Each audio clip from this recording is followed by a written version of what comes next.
કેમ છો મિત્રો? અત્યારે હાલ વર્તમાન પ્રવાહમાં જોવા જઈએ તો એક મુદ્દો એ સમગ્ર ભારત નહીં પરંતુ વિશ્વ લેવલે ચર્ચાનો વિષય છે અને એ મુદ્દો છે ભારતના શિક્ષણ મંત્રી શ્રી ધર્મેન્દ્ર પ્રધાનનું રાજીનામું. મિત્રો, એ રાજીનામું યોગ્ય છે નથી એમાં આપણે પડવું જ નથી. એ આપણો વિષય આજનો છે જ નહીં. આપણો વિષય એ છે કે શું ભૂતકાળમાં પણ મંત્રીશ્રીઓએ રાજીનામા આપ્યા છે તો કયા મંત્રીઓએ રાજીનામા આપ્યા છે એ વિષય છે. મિત્રો, ઈસવીસન 1956માં સૌપ્રથમ લાલ બહાદુર શાસ્ત્રીએ પોતાનું રાજીનામું આપી દીધું. એક રેલવે દુર્ઘટના થઈ અને એ રેલવે દુર્ઘટના પછી એમને પોતે સ્વયં જ્ઞાન લીધું કે ભાઈ હું આ પદ ઉપર હવે યોગ્ય નથી. હું આ પદ પરની મારી જવાબદારી શું યોગ્ય નિભાવી શક્યો નથી, જેથી હું મારી રીતે, મને કોઈ પબ્લિક કહે, કોઈ રાજકારણી કહે, કોઈ પક્ષ કહે, એ મારી જરૂરિયાત નથી, પણ હું સ્વયં જ્ઞાન લઈને આ પદ ઉપરથી રાજીનામું આપી દઉં છું. જે પછી વીકે મેનને મિત્રો 1962માં ચીન સાથેનું યુદ્ધ હારતા એને પણ સ્વયં જ્ઞાન લઈ, કોઈ કહે કે ન કહે, પરંતુ હું આ હોદ્દાને હવે લાયક નથી કારણ કે મેં જવાબદારીઓ યોગ્ય નિભાવી નથી એમ કરીને રાજીનામું ધરી દીધું. ઈસવીસન 1956 થી લઈ અને અંતિમ પડેલું રાજીનામું શ્રી ધર્મેન્દ્ર પ્રધાન શિક્ષણ મંત્રી, એમાં મિત્રો એ રાજીનામામાં મહત્વના 7 રાજીનામા ઉડીને આંખે વળગે છે. એ 7 રાજીનામાની થિયોરી જોતા એ થિયોરીમાં 3 પ્રકારની થિયોરી મળી આવે છે. ઈસવીસન 1960-70 નો જે દાયકો હતો એમાં એ થિયોરી એવી હતી કે સ્વયં જ્ઞાન, આત્મસ્ફૂર્ણ, આત્મમંથન થી રાજીનામું આપી દેવું. ઈસવીસન 2010ની થિયોરી જોવા જાય તો જ્યારે કોઈ ઘટના બને ત્યારે વિપક્ષ એ ઓહાપોહ કરે, સંસદમાં, સંસદની બહાર, અને કહેવાય કે લાંછન લાગે એવા વક્તવ્યો આપે અને પછી જે તે શાસક પક્ષ હોય તે જે તે મંત્રીનું રાજીનામું લઈ લે.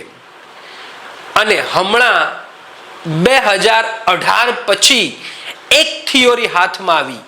એ થિયોરી કહેવાય કે મંત્રી ખુદ રાજીનામું ના આપે, રાજકારણીઓ સંસદમાં બોલે તો પણ રાજીનામું ના આપે.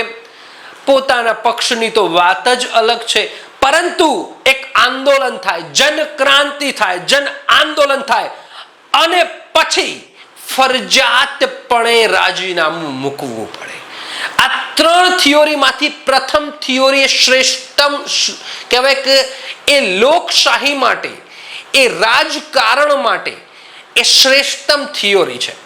આત્મજ્ઞાન લે, માને કે હવે હું આ પદ ઉપર રહી શકું તેમ નથી કારણ કે આ પદની જે જવાબદારીઓ હતી મેં યોગ્ય સુપીરે નિભાવી નથી.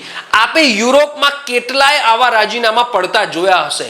એક નાની અમથી દુર્ઘટના થાય અને બીજા દિવસે તે મંત્રી હોય કે પ્રધાનમંત્રી હોય પોતાનું રાજીનામું ધરી અને સ્વેચ્છાએ જતો રહે. મિત્રો, એ થિયોરી શ્રેષ્ઠતમ થિયોરી છે. તો આજે આપણે 3 થિયોરી સમજવાની છે. એક આત્મજ્ઞાનની થિયોરી કે જે સ્વયં રાજીનામું આપી દે છે. એક થિયોરી છે કે રાજકારણીઓ કહેવાય કોઈ જન આંદોલન ના થાય, રાજકારણીઓ સંસદમાં હોબાળો કરે અને જે તે મંત્રીનું રાજીનામું અપાવી દે. અને ત્રીજી થિયોરી જે હમણાં જ શ્રી ધર્મેન્દ્ર પ્રધાને રાજીનામું આપ્યું. મિત્રો, લોકશાહી માટે સૌથી ખરાબ થિયોરી એ 3rd થિયોરી છે. આંદોલન થાય, આંદોલન સુધી જવું જ શા માટે પડે? પ્રશ્નાર્થ છે ને છે જ. એટલે આશા છે કે હવે ભારત શ્રેષ્ઠતમ થિયોરી તરફ જાય. એ આપણો વિષય નથી, જાય ન જાય એ આત્મમંથન ઉપર છે.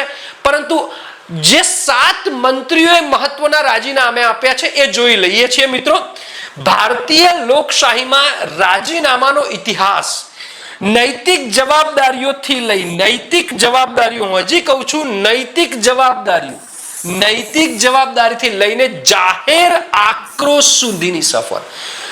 એવા આપણે નૈતિક જવાબદારી વાળા મંત્રીને પણ લઈશું. કહેવાય રાજકારણના દબાણથી આવેલા રાજીનામાને પણ જોઈશું અને જન આંદોલનથી થયેલા રાજીનામાને પણ જોઈશું. મિત્રો, આ મુદ્દો મુખ્ય પરીક્ષા માટે મહત્વનો છે. મુખ્ય પરીક્ષા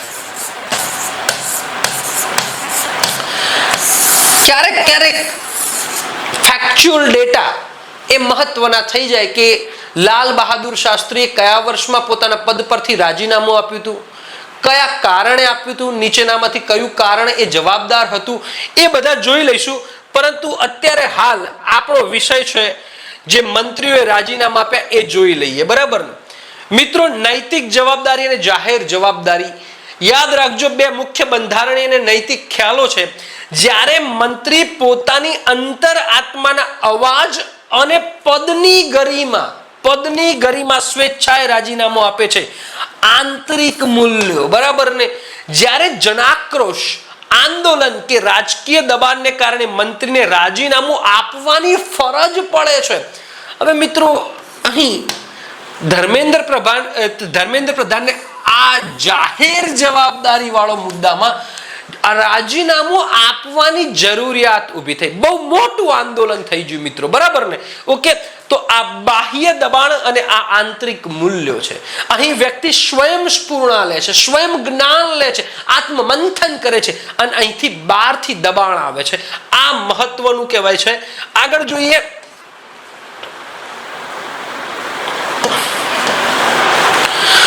રાજીનામાના કારણનું ઉત્ક્રાંતિ ઘટક ચક્ર શું છે? તો મિત્રો જોઈએ, 1950-60 નો જે દાયકો હતો, 50-60-70 નો દાયકો, ત્યારે અંતરાત્મા કહેતું હતું મંત્રીઓને કે રાજીનામું આપી દેવું પડે, હું હવે આ પદને લાયક નથી. અકસ્માત, નૈતિક સ્વીકૃતિ અને રાષ્ટ્રીય સુરક્ષા આ મહત્વના મુદ્દા હતા. જ્યારે 2010 નો સમયગાળો આવ્યો, રાજકીય અને સંસ્થાકીય દબાણ આવ્યું. જન આંદોલન ના થયું, પણ રાજકીય અને સંસ્થાકીય દબાણ આવ્યું. ગઠબંધન ધર્મ, ભ્રષ્ટાચારના આરોપો અને વિરોધ પક્ષે એને દબાણ કર્યું. જ્યારે 2018 થી અત્યાર સુધીનો જે સમય છે 2026, સીધો જન આક્રોશ, સોશિયલ મીડિયામાં આંદોલન અને આ અત્યારે હાલના આંદોલનમાં આ મોસ્ટ કહેવાય કે અત્યારે હાલ જો ખતરનાક હોય મિત્રો, આ બધા આંદોલન વખતે જે તે સમયે સોશિયલ મીડિયા નહોતું એટલે માત્ર ને માત્ર સમાચારનો આશરો લેવામાં આવતો હતો. પરંતુ અહીંયા આ એક એવું આંદોલન છે કે અહીં સોશિયલ મીડિયાએ જ સ્ફોટક સ્થિતિ લાવી દીધી હતી. ઇવન ભારતના પ્રધાનમંત્રી શ્રીને પણ ઇન્સ્ટાગ્રામમાં પોતાની રીલ્સ મૂકી અને પોતાના કહેવાય કે સૂચનો એ પબ્લિક સુધી પહોંચાડવા પડ્યા હતા. બરાબર ને? માસ પ્રોટેસ્ટ, બહુ મોટું પ્રોટેસ્ટ. અહીં મિત્રો પરિસ્થિતિ એ થઈ હતી કે ના માત્ર દિલ્હીના જંતર મંતર, સમગ્ર ભારતમાં આ આંદોલન વ્યાપી ગયું હતું જે ધર્મેન્દ્ર પ્રધાને રાજીનામું આપ્યું તે, અને પેપર લીક જેવી ઘટનાઓ એ આ સીધો જન આક્રોશમાં છે. 70 વર્ષમાં મંત્રીઓના રાજીનામાના આધાર વ્યક્તિગત નૈતિકતાથી શિફ્ટ થઈને સીધા પ્રજાકીય દબાણ તરફ. આ ખોટું છે, આ ન થવું જોઈએ. વ્યક્તિગત દબાણથી લઈને પ્રજાના દબાણ તરફ શિફ્ટ થઈ રહ્યા છે. એટલે ખુરશી લાલચુઓ થતા જઈ રહ્યા છે મંત્રીઓ ઓટોમેટિકલી. અરે લાલ બહાદુર શાસ્ત્રીએ સ્વયં કહી દીધું હતું કોઈ રાજકીય દબાણ આવે પહેલા, જન આક્રોશ થાય પહેલા, કે હું આ પદ માટે લાયક નથી, મારી ભૂલ છે, હું આપું છું રાજીનામું. વીકે મેનને સ્વયં કહી દીધું હતું, સ્વેચ્છાએ આત્મમંથન કરીને કહી દીધું હતું કે આ મારી ભૂલ છે, હવે હું આ પદ ઉપર રહી શકું એવી સ્થિતિ નથી. એ જોઈ લઈએ મિત્રો આ બધું, બરાબર ને? સુવર્ણ યુગ, નૈતિકતા અને રાષ્ટ્રીય ગૌરવ. એ જે તે સમય નૈતિકતા હતી, રાષ્ટ્રીય ગૌરવ હતું, એ સુવર્ણ યુગ કહી શકાય. 1950 થી 60 નો દાયકો, જ્યારે મંત્રીઓ કોઈ પણ બાહ્ય દબાણ વિના, હજી કહું છું, કોઈ પણ બાહ્ય દબાણ વિના માત્ર પદની નૈતિક જવાબદારી સ્વીકારીને સત્તા છોડતા હતા. હતો એ સુવર્ણ યુગ ભારતમાં. કે સહેજ ભૂલ થાય એટલે પોતાની આંતરિક જવાબદારી લઈને રાજીનામું, અરે મારે ખુરશી નથી જોઈતી, હું સત્તા લાલશું નથી એમ કરીને છોડી દેતા હતા. લાલ બહાદુર શાસ્ત્રીએ મિત્રો 1956માં એકમાત્ર રેલ દુર્ઘટના થઈ અને રાજીનામું ધરી દીધું હતું. અરે વીકે મેનને 1962માં ચીન સાથેનું યુદ્ધ ભારત હાર્યું અને રાજીનામું ધરી દીધું હતું, બરાબર ને. લાલ બહાદુર શાસ્ત્રી 1956 ને વીકે કૃષ્ણ મેનન 1962માં આ બે મહત્વ છે. આ નૈતિકતા અને રાષ્ટ્રીય ગૌરવ માટે આ બે રાજીનામા શ્રેષ્ઠતમ છે. જોઈ લઈએ મિત્રો. લાલ બહાદુર શાસ્ત્રી પદ એ વખતે રેલવે મંત્રી હતા. રેલવેની જોડણી આ રીતે જ લખાય, આ હાચી આ ખોટી જ છે, એટલે યાદ રાખજો રેલવે આ રીતે જ રખાય, બરાબર ને. રાજીનામાનું કારણ અરિયાલુર તમિલનાડુ ખાતે ભયાનક રેલ અકસ્માત અને મોટી જાનહાનિ થઈ. રાજીનામાનું કારણ ધરી દીધું. પરીક્ષા માટે મુખ્ય ખ્યાલ શું છે? મુખ્ય પરીક્ષામાં નૈતિક જવાબદારી, કોઈ પણ બાહ્ય દબાણ વિના સ્વેચ્છાએ પોતાની વહીવટી નિષ્ફળતાની સંપૂર્ણ જવાબદારી સ્વીકારવી, આ ભારતીય લોકશાહીમાં શ્રેષ્ઠ ઉદાહરણ માનવામાં આવે છે. ભારતીય લોકશાહી, ભારતીય લોકતંત્રમાં શ્રેષ્ઠતમ ઉદાહરણ માનવામાં આવે છે. આગળ વધીએ.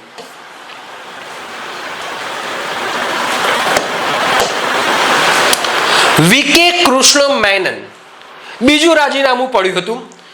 રક્ષા મંત્રી હતા. રાજીનામાનું કારણ શું હતું? 1962ના ભારત ચીન યુદ્ધમાં ભારતનો પરાજય, દેશવ્યાપી અસંતોષ અને ભારે રાજકીય દબાણ થાય એ પહેલા જ મૂકી દીધું, બરાબર ને. રાષ્ટ્રીય સુરક્ષા અને એકાઉન્ટેબિલિટી, યુદ્ધમાં નિષ્ફળતા માટે સૈન્ય જ નહીં પરંતુ રાજકીય નેતૃત્વની સીધી જવાબદારી તય કરવામાં આવી. મારી પણ જવાબદારી હતી. કહેવાય કે સૈન્યએ તો પોતાનું દિલથી લડ્યું હતું પરંતુ ભારત હાર્યું. હું રક્ષા મંત્રી તરીકે હું સર્વોચ્ચ કહેવાય કે સૈન્યના કમાન્ડના ત્રણેય પાંખના હું શ્રેષ્ઠતમ હોદ્દા ઉપર રહી. આમ તો રાષ્ટ્રપતિ જ હોય છે મિત્રો, પણ કહેવાય કે મારી જવાબદારી છે અને એમ માની અને રાજીનામું ધરી દીધેલું, બરાબર ને. તો આ મહત્વના રાજીનામા. આગળ વધીએ. હવે દ્વિતીય તબક્કો આવ્યો અને એ દ્વિતીય તબક્કો કયો આવ્યો કે હવે થોડું રાજકીય દબાણ થશે, જન આંદોલન નહીં થાય, સંસદમાં ચર્ચાઓ ચાલશે અને એ દબાણના કારણે દ્વિતીય તબક્કો, ગઠબંધન રાજનીતિ અને કૌભાંડ યુગ. વર્ષ 2000 થી લઈને 2013નો સમયગાળો. રાજીનામાનું મુખ્ય કારણ આંતરિક પક્ષીય દબાણ, ગઠબંધનની મજબૂરીઓ અને નાણાકીય ભ્રષ્ટાચારના આરોપ. 2G 4G બરાબર ને કૌભાંડો તમે જોયા હશે. દિનેશ ત્રિવેદી 2012માં આપ્યું અને પવન કુમાર બંસલે 2013માં રાજીનામું આપ્યું. એ જોઈ લઈએ, બરાબર ને. દિનેશ ત્રિવેદીએ રાજીનામું આપ્યું હતું. તે રેલવે મંત્રી હતા. રાજીનામાનું કારણ રેલવે બજેટમાં ભાડા વધારવાની જાહેરાત, માત્ર આટલું જ હતું. બાદ રાજકીય અને જાહેર વિવાદ, પોતાની જ પાર્ટી ટીએમસી નું દબાણ, પોતાની જ પાર્ટીએ દબાણ આપ્યું અને પછી તો પોતાની જ પાર્ટી કહે એટલે રાજીનામું આપ્યું. પરીક્ષા માટે મુખ્ય ખ્યાલ ગઠબંધન, ધર્મ. જ્યારે સુધારાવાદી નીતિઓ અને રાજકીય લોકપ્રિયતા વચ્ચે સંઘર્ષ થાય ત્યારે મંત્રીએ ભોગ આપવો પડે. એ શબ્દ ભોગ શબ્દ આવ્યો છે, આપવો પડે. અને એ વખતે સરકાર હતી યુપીએ એટલે કે મનમોહન સિંહની સરકાર હતી. મનમોહન સિંહની સરકાર હતી. ત્યારે મિત્રો આંતરિક દબાણ થયું હતું. જન આક્રોશ નહોતો થયો, જન આંદોલન નહોતું થયું, છતાંય દિનેશ ત્રિવેદીએ રાજીનામું આપવું પડ્યું હતું. હું હજી શબ્દ વાપરું છું, આત્મમંથન તો વીકે મેનને આપ્યું હતું, આત્મજ્ઞાન કરીને, આત્મસાત કરીને લાલ બહાદુર શાસ્ત્રીએ આપ્યો હતો. આ તબક્કો દ્વિતીય તબક્કો છે, બરાબર. આગળ વધીએ. પવન કુમાર બંસલે રાજીનામું આપ્યું હતું. એ પણ રેલવે મંત્રી હતા. રાજીનામાનું કારણ રેલવે બોર્ડમાં ભરતી માટેના લાંચકાંડનો ખુલાસો, ભારે જન આક્રોશ અને વિરોધ પક્ષનું આક્રમક દબાણ હતું. આ વખતે વિરોધ પક્ષ કોણ હતું એ તમારે નક્કી કરી લેવાનું છે, બરાબર ને. 2013ની વાત કરું છું, 2013ની, બરાબર ને. સરકાર હતી યુપી એટલે કે મનમોહનસિંહ વાળી. પરીક્ષા માટે મુખ્ય ખ્યાલ સંસ્થાકીય ભ્રષ્ટાચાર અને જાહેર દબાણ મંત્રીની સીધી સંડોવણી સાબિત થતા પહેલા જ પ્રોબેબિલિટી જાળવવા માટે રાજીનામું આપવાની ફરજ પડી. એટલે કે ત્રિવેદી અને બંસલને જે સામેનો વિપક્ષ છે એને ખૂબ પ્રેશરાઇઝ કર્યું, ખૂબ દબાણ કર્યું. એ વખતે મિત્રો સંસદ ચાલવા નહોતી દીધી. અત્યારે નહોતી જ ચાલવા દીધી, પરંતુ એ સંસદથી થયું હોય ધર્મેન્દ્ર પ્રધાનનું રાજીનામું એ શક્ય જ નથી. આવું તો કેટલી વાર થયેલું છે. પરંતુ ધર્મેન્દ્ર પ્રધાનનું રાજીનામું જનાક્રોશનું પરિણામ છે. ઓકે, એ પણ જોઈ લઈએ. તૃતીય તબક્કો આધુનિક યુગ. મિત્રો જેમ જેમ તમે જુઓ ત્યારે યુરોપ એ પોતાના શ્રેષ્ઠતમ મૂલ્યો તરફ જતું જાય છે. મિત્રો જ્યારે આપણે શ્રેષ્ઠતમ મૂલ્યોમાં હતા ત્યારે યુરોપમાં હિટલર ને બધા ચાલતા હતા, બરાબર ને? એ ખુરશી જોઈન્ટ રહેતા હતા. અત્યારે હાલ આપણે અવળું થયું છે. આપણા નેતાઓ ખુરશી છોડતા નથી. યુરોપમાં તો એક નાની ચિંગારી થાય ને તોય સામેથી કોઈ વિપક્ષ કહે પહેલા કે ભાઈ મારી જવાબદારી છે, હું એ જવાબદારી ચૂક્યો છું, રાજીનામું ધરાઈ જાય છે. 2018 થી લઈ 2026 નો સમયગાળો સોશિયલ મીડિયાની તાકાત, રસ્તા ઉપર ઉતરેલા ખેડૂતો અને વિદ્યાર્થીઓનો સીધો જન આક્રોશ રાજીનામાનું સૌથી મોટો હથિયાર બન્યો. MJ અકબર 2018 માં રાજીનામું આપ્યું, હરસિમરત કૌર બાદલે 2020 માં રાજીનામું આપ્યું અને ધર્મેન્દ્ર પ્રધાને 2026 માં, એટલે રિસન્ટલી આ ચર્ચાનો મુદ્દો એટલે જ રહ્યો કારણ કે આ વ્યક્તિના નામના કારણે. જોઈએ MJ અકબરે શા માટે રાજીનામું આપ્યું. વિદેશ રાજ્યમંત્રી હતા. રાજીનામાનું કારણ મીટુ આંદોલન દરમિયાન અનેક મહિલા પત્રકારો દ્વારા જાતીય સતામણીના ગંભીર આરોપો થયા. ડિજિટલ માધ્યમો પર ભારે દબાણ થયું હતું. ડિજિટલ માધ્યમો પર ભારે દબાણ. અને મિત્રો સોશિયલ મીડિયા હવે તમારી કોઈ પણ કહેવાય ખાનગી વસ્તુ હવે તમારા ખાનગી નથી. તમે વિચારો છો ને તમારા આખા વિચારો એક્સેપ્ટ થઈ જાય છે મિત્રો સોશિયલ મીડિયામાં. ઓકે, સરકાર NDA એટલે કે મોદી સરકાર વખતે આ રાજીનામું પડ્યું હતું MJ અકબરનું. સામાજિક આંદોલન અને ડિજિટલ દબાણ, કોઈ રાજકીય કમ્પાઉન્ડ વિના માત્ર નાગરિકોના ડિજિટલ આક્રોશથી મંત્રીને પદ છોડવું પડ્યું હતું. બસ અહીં એ જ થયું હતું ધર્મેન્દ્ર પ્રધાન વખતે. જોઈએ બીજું. હરસિમરત કૌર બાદલે 2020 માં રાજીનામું આપ્યું. ફૂડ પ્રોસેસિંગ ઇન્ડસ્ટ્રીઝ મંત્રી હતા. રાજીનામાનું કારણ કેન્દ્ર સરકારના 3 કૃષિ કાયદાઓ સામે પંજાબ અને હરિયાણાના ખેડૂતોનો ઐતિહાસિક અને વ્યાપક વિરોધ. ખૂબ જ લાંબુ ચાલેલું, રસ્તાઓ બ્લોક કરેલા. પંજાબ અને હરિયાણાના ખેડૂતો ટ્રેક્ટરો લઈને ઉતર્યા હતા આ સમયે. 2020 માં NDA ની સરકાર હતી. નીતિગત વિરોધ અને મત વિસ્તારનું દબાણ, લોકશાહીમાં જ્યારે સરકારની નીતિ અને લોકોની માંગ વચ્ચે સીધો ટકરાવ થાય છે ત્યારે. અને મિત્રો એક મહત્વનું રાજીનામું, ધર્મેન્દ્ર પ્રધાન એ શિક્ષણ મંત્રી, બરાબર ને?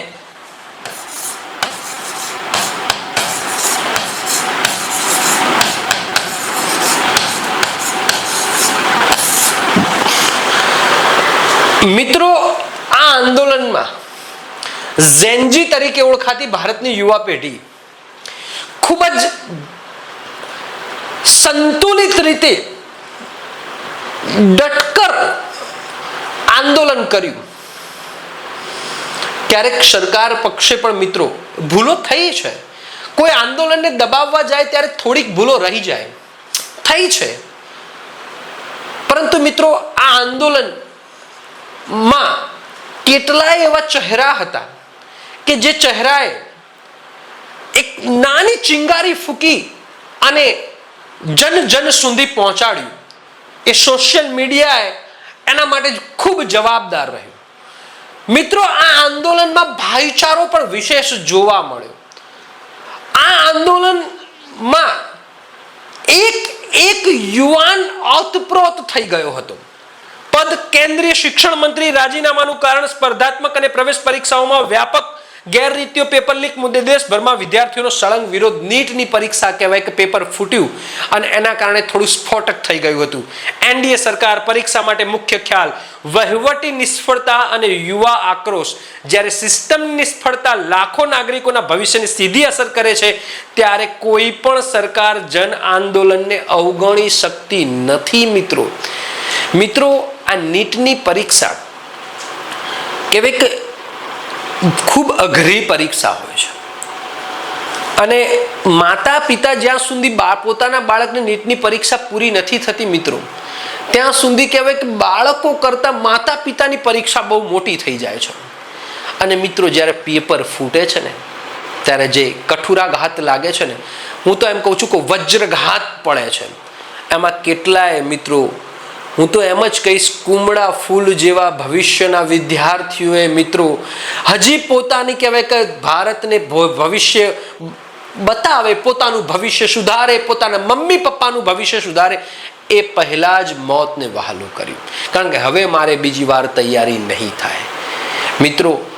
અને આ આંદોલન એ જન આંદોલન બની ગયું. અને એમાંય મિત્રો ભારતના જજે એક ટિપ્પણીઓ કરી, એ કહેવાય કે આગમાં ઘી હોમવાનું કામ થઈ ગયું. તો આ હતું મિત્રો, સમગ્ર રીતે જોવા જઈએ તો ભારતના આ 7 મહત્વના વ્યક્તિઓએ જે પોતાના પદ પરથી રાજીનામા આપી દીધા હતા. મોસ્ટલી આ જોઈ લઈએ, એક જ નજરમાં આ સ્થિતિને આપણે જોઈ લઈએ. 1956માં લાલ બહાદુર શાસ્ત્રીએ રેલવે પદ ઉપરથી અરિયાલુર અકસ્માત નૈતિક જવાબદારી સ્વીકારી રાજીનામું આપી દીધું. 1962માં વીકે કૃષ્ણ મેનન રક્ષા મંત્રી હતા. ચીન યુદ્ધ પરાજય, રાષ્ટ્રીય સુરક્ષા નિષ્ફળતા જઈ હવે મારે ના રહેવાય, સ્વેચ્છાએ રાજીનામું આપી દીધું. 2012 દિનેશ ત્રિવેદી રેલવે ભાડા વધારાનો વિરોધ થયો. આંતરિક દબાણ અને રાજકીય ગઠબંધનના દબાણના કારણે 2013માં પવનકુમાર બંસલે રાજીનામું આપી દીધું. રેલવે મંત્રી જતા ભરતી લાંચકાંડમાં ભ્રષ્ટાચાર અને જાહેર આક્રોશ થયો. 2018 એમ જે અકબરે વિદેશ રાજ્ય મંત્રી હતા ત્યારે મીટુ આંદોલન વખતે ડિજિટલ સોશિયલ મીડિયા મૂવમેન્ટથી આપી દીધું. 2020 હરસિમરત બાદલ ફૂડ પ્રોસેસિંગ કૃષિ વિરોધ નીતિગત વિરોધ કહેવાય કે કૃષિ કાયદા વિરોધનું આંદોલન હતું અને નીતિગત વિરોધના કારણે જન આંદોલન થયું અને અંતિમ રાજીનામું પડ્યું ધર્મેન્દ્ર પ્રધાન શિક્ષણ મંત્રી પેપર લીક અને ગેરરીતિ વહીવટી નિષ્ફળતાને સીધો જન આક્રોશ થવાને કારણે આ કહેવાય કે રાજીનામા પડ્યા હતા. મિત્રો આ નામ આઈએમપી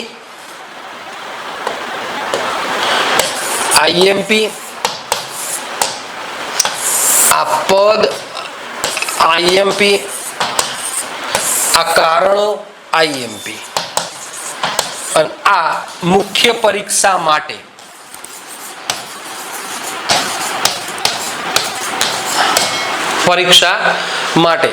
મિત્રો ખાસ યાદ રાખજો, ક્યારેક ને ક્યારેક તમારા માટે કામ આવશે.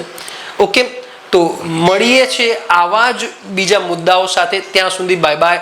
આશા રાખું છું કે જ્ઞાન મંથન ગુજરાત યુટ્યુબ ચેનલને લાઈક કરો, સબસ્ક્રાઇબ કરો, કોમેન્ટ કરો. આપનું એક સબસ્ક્રાઇબ્સનું બટન દબાવવું એ મારા માટે ઉત્સાહમાં વધારો કરવા જ સમાન હશે. મળીએ છીએ. Bye bye.